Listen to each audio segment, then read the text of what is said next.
ti nisi normalen, kaj nam je tega treba? In še veliko drugih vprašanj, na katere sem seveda moral čisto zares najprej odgovoriti sam sebe, da sem potem lahko sploh razložil ženi in pa hčerma.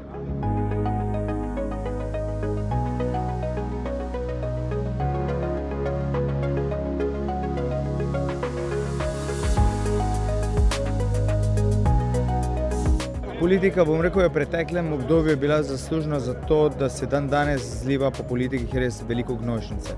Ravno to je bil eden izmed razlogov, zakaj vstopiti v politiko in obrniti ta trend, kajti konec koncev politika zares mora biti ogledalo družbe.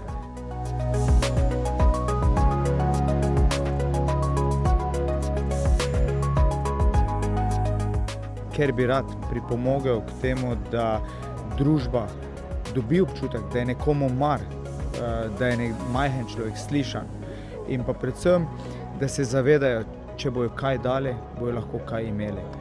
In jaz sem se odločil za to, da bom dal sebe, poizkušal dati družbi nekaj nazaj, kajti sam osebno sem dobil od svojih fanov, od družbe zelo veliko.